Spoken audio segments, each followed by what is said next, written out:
Buenas tardes, mi nombre es Cristian Suárez, soy estudiante de primer semestre de Trabajo Social del Paralelo E. Esta vez vamos a hablar sobre la importancia de las relaciones en la psicología social, desde el conductismo hasta el interaccionismo simbólico, integrando los conceptos claves de Lewin, Blumer y Mill. El cambio de visión del ser humano. Se explica la transición desde el conductismo, en la era mecanicista, donde el sujeto era visto como un pasivo y reactivo a estímulos externos. La transición desde el conductismo mecanicista ocurrió cuando la psicología dejó de ver la mente como una caja negra pasiva. Superó el modelo de estímulo-respuesta puro al demostrar que las personas procesan activamente la información, construyen significados, tienen procesos internos y actitudinales y guían su propia conducta de manera intencional. Los límites del conductismo clásico. El sujeto era un receptor pasivo del entorno. La conducta dependía no solo de premios y castigos externos, se ignoraban los pensamientos, los recuerdos y las metas internas. No se podía explicar cómo el ser humano aprende un lenguaje complejo o resuelve problemas nuevos. Factores del cambio histórico son, por ejemplo, la aparición de la informática. Las computadoras mostraron que un sistema puede recibir datos, guardarlos y procesarlos internamente antes de dar una respuesta. Las críticas al lenguaje. El lingüista Noam Chomsky demostró que los niños nacen con capacidad innata para hablar, algo que el conductismo no podía explicar con simples refuerzos. Estudio de memoria. Nuevos experimentos probaron que la atención y la memoria influyen en cómo se actúa ante una misma situación. La llegada del cognitivismo al ser humano pasó de ser un procesador activo de información. La mente se convirtió en un objeto central de estudio. Se investigó cómo la gente atiende, recuerda, piensa y toma decisiones. El aprendizaje se extendió como un cambio en el conocimiento interno y no solo un cambio de la conducta externa. Hacia los enfoques relacionales e interaccionistas, que concibe el ser humano como un sujeto activo e interpretativo cuya conducta se basa en los significados que emergen la interacción. El giro de Gelsad y el espacio vital de Lewin. La ruptura dicotómica o pensamiento dicotómico es una distorsión mental en la que una persona divide la realidad, las situaciones o las personas en dos extremos opuestos. Se pasa de un extremo al otro sin aceptar puntos medios, grises o matices. ¿Qué características tiene? Ver las cosas en blanco y negro. Usar palabras absolutas como todo, nada, siempre, nunca, bueno o malo. No aceptar que un error pequeño arruine un plan perfecto, sino catalogar todo como un fracaso total. Juzgar a las personas como totalmente buenas o totalmente malas. Ejemplos comunes. Pensar. Si no saco la mejor nota, ¿soy un completo tonto? Sentir. Como hoy me sale mal una tarea, mi día fue un desastre absoluto. Creer que alguien es tu mejor amigo o tu peor enemigo, sin términos medios. ¿Por qué ocurre y cómo afecta? El cerebro busca atajos para entender rápido el mundo. Genera mucha ansiedad, estrés y frustración. Daña la relación con otras personas y al ser muy rígido y poco tolerante. El espacio vital. El concepto de teoría del campo de Kugler-Lewin en el entorno psicológico total que afecta a una persona en un momento dado. Incluye factores personales, necesidades, emociones, metas y ambientes, el entorno físico y social, tal como el individuo los percibe subjetivamente. Componentes del espacio vital, una persona. Las necesidades, creencias, deseos y estado emocional actual. El entorno, situaciones externas, personas, reglas sociales y objetos físicos. La percepción subjetiva, no importa la realidad objetiva, sino cómo la persona interpreta su situación. Fuerzas y valencias, estímulos positivos que atraen o negativos que repelen, que mueven a la acción. Ejemplo, estudiar para un examen. Un estudiante con la meta de aprobar, una valencia positiva, y miedo a reprobar es una valencia negativa.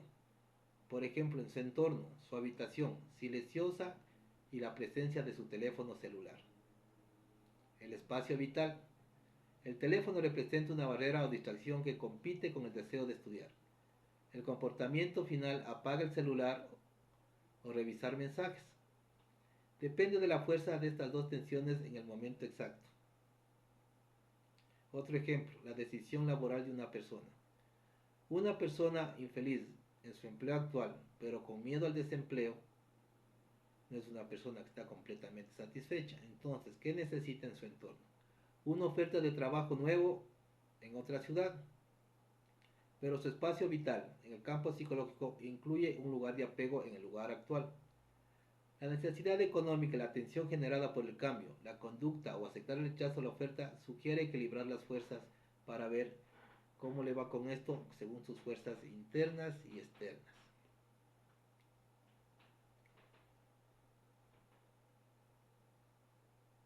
Ahora vamos a hablar hacia el interaccionismo simbólico, las raíces.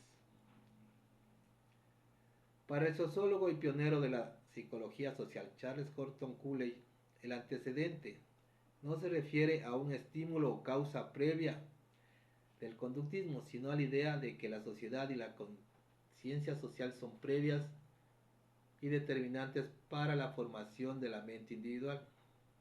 En contra de la postura clásica que se creía que el individuo nace con un yo aislado que luego aprende a socializar, Cooley argumenta que la sociedad es un antecedente lógico y real de nuestra autoconciencia.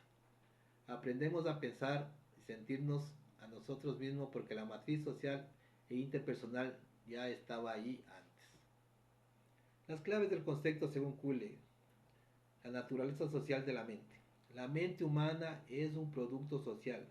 No existe una separación real entre el individuo, su entorno cultural, el grupo primario como primer antecedente, la familia y los grupos íntimos son el contexto antecedente donde se gestan las ideas de los humanos básicos. El yo espejo, la identidad personal, sugiere que como yo me reflejo o como yo me imagino que nos ven los demás, siendo la mirada ajena el antecedente dinámico de nuestra autoestima. Ejemplos: el desarrollo de la autoestima infantil. Un niño no sabe si es bueno o malo por instinto. El antecedente social. Los aplausos, las expresiones de orgullo o regaños de sus padres antecede y moldea directamente el concepto que un niño construirá de sí mismo. La ansiedad social en la adolescencia. Un joven siente vergüenza o timidez al exponer en clase, según Cooley. Esto ocurre porque el juicio imaginado de sus compañeros actúa como un espejo retroactivo. El antecedente mental es la creencia de que los demás lo están juzgando negativamente. Otro ejemplo: la conformación de la identidad digital. La necesidad de recibir likes o validación en las redes sociales refleja el autoconcepto actual. Depende de un antecedente virtual, la respuesta de una comunidad digital, probando que la mente sigue construyéndose a través del reflejo social. Ahora vamos a hablar sobre MIT, el conductismo social. El conductismo social de George Herbert Mead es una perspectiva que explica la conducta humana a partir de las interacciones sociales y la comunicación simbólica, el uso de gestos y lenguaje. A diferencia del conductismo tradicional que solo ve el estímulo y respuesta mecánica, Mead sostiene que el ser humano reflexiona sobre los actos de los demás antes de responder. ¿Qué es el conductismo social según Mead? El enfoque en el acto social. Un punto de partida no es la mente aislada del individuo, sino el grupo social y la interacción comunitaria. Un gesto de una persona actúa como estímulo que provoca una respuesta en otra. El papel de los símbolos significativos, el lenguaje, permite que los gestos tengan el significado compartido. Esto hace posible el pensamiento definido por Mead, como una conversación interna que el individuo mantiene consigo mismo. La génesis de sí mismo, la identidad y la mente son innatas, se construyen socialmente. El ser humano aprende a verse a sí mismo desde el punto de vista de los demás. La sociedad en general, o el otro generalizado, la interacción del yo, el mí y el mí, representa la interacción de las normas y las expectativas sociales. El aspecto predecible y social del individuo. El yo es la respuesta creativa, imprevisible y personal ante estas normas. Ejemplos. Cuando un niño juega a ser policía o ser doctor, asume el rol de otra persona. Esto le permite entender las expectativas de ese rol y modular su propia conducta en función de cómo actúa el otro. Otro ejemplo, la socialización y el autocontrol. Un adolescente decide no romper una regla escolar por miedo físico o castigo directo, sino porque imagina qué dirán profesores o compañeros, el otro generalizado. Internaliza la mirada del grupo para regular su propio comportamiento. La resolución de conflictos en pareja sería otro ejemplo. Durante una discusión, una persona emite un tono de voz elevado o un gesto. La pareja interpreta este estímulo no solo por el sonido, sino por el significado simbólico de la acción, adaptando su respuesta, calmarse o contraatacar, en función de lo que espera que ocurra el intercambio social. Los tres pilares del significado de Bloomberg. Según Herbert Bloomberg, la acción basada en el significado, la primera premisa de su interaccionismo simbólico, postula que los seres humanos orientan sus actos hacia las cosas en función de lo que esas cosas significan para ellos, construyendo y transformando dichos sentidos mediante la interacción social y la interpretación. Fundamentos de la acción según Bloomberg, guiada por el sentido. Las personas no reaccionan de forma mecánica o automática ante los estímulos externos del ambiente. El origen social. El significado de los objetos, personas o situaciones no es innato, ni está en la cosa misma, sino que nace de cómo los otros actúan frente a ella. El proceso interpretativo. El individuo usa un proceso de comunicación consigo mismo de autoevaluación, modificación y aplicar el significado antes de ejecutar la acción. Ejemplos. La fobia social y la mirada ajena. Una persona con ansiedad no huye de una fiesta por el estímulo físico de la multitud, sino porque interpreta a un grupo como un símbolo de juicio y peligro inminente. Su acción de escapar se basa en ese significado amenazante atribuido a la situación. Otro ejemplo, la interpretación de un diagnóstico clínico. Dos pacientes reciben el mismo diagnóstico médico crónico. El primero interpreta como una condena, lo que genera pasividad y depresión. El segundo lo interpreta como un reto para cambiar su estilo de vida, lo que genera acción y bienestar. La conducta de afrontamiento depende del significado subjetivo.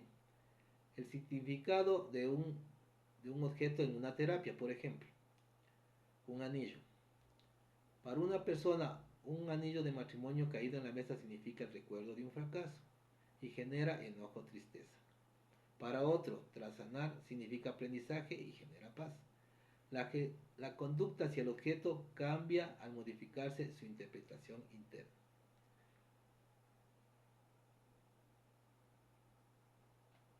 La interpretación activa o proceso interpretativo es el mecanismo mental mediante el cual una persona selecciona, revisa, agrupa y transforma los significados de los objetos, eventos o acciones de los demás al enfrentarse a una situación.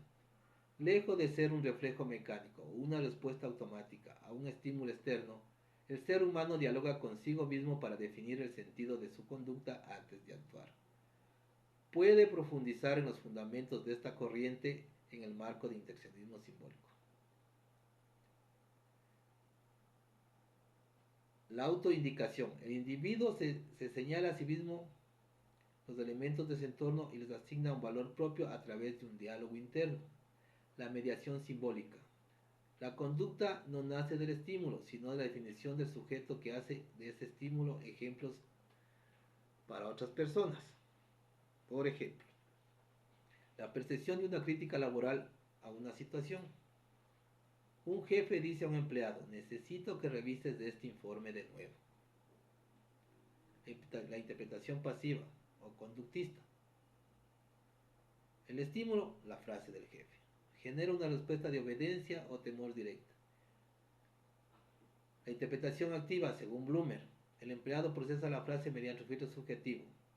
Si interpreta que revisar significa su mejor trabajo es un fracaso total, sentirá ansiedad y frustración. Si interpreta que es una guía de mejora común, sentirá motivación.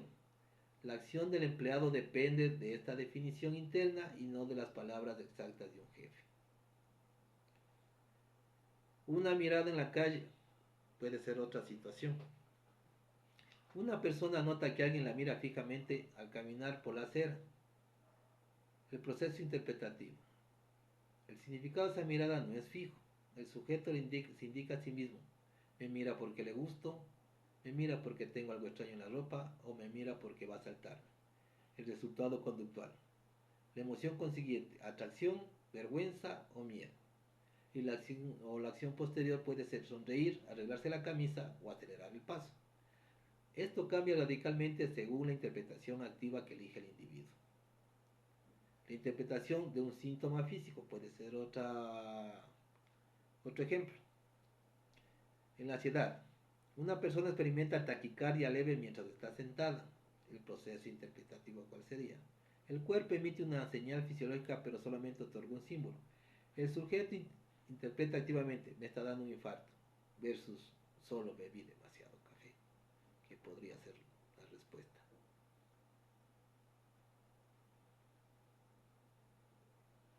Ahora vamos a hablar sobre la vertiente francesa.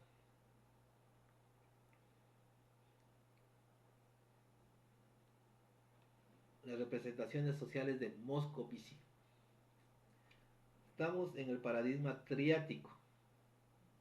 Este sustituye el antiguo modelo lineal por la estructura interconectada del individuo alter y objeto. ¿Qué es el otro? La influencia de los otros actúa como mediadora fundamental en las relaciones entre individuos o con los objetos sociales. El impacto recíproco. El estudio centrado en cómo el individuo y la sociedad se transforman y moldean mutuamente. El giro metodológico. Abandona la exclusividad experimental, privilegia la observación y la encuesta en contextos naturales.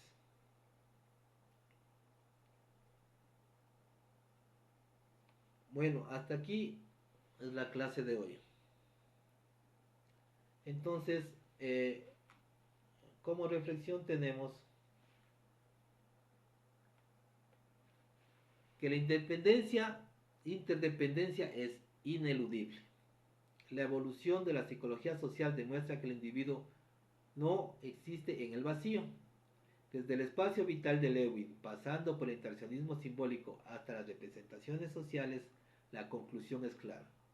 La persona y la sociedad son realidades mutuamente constitutivas.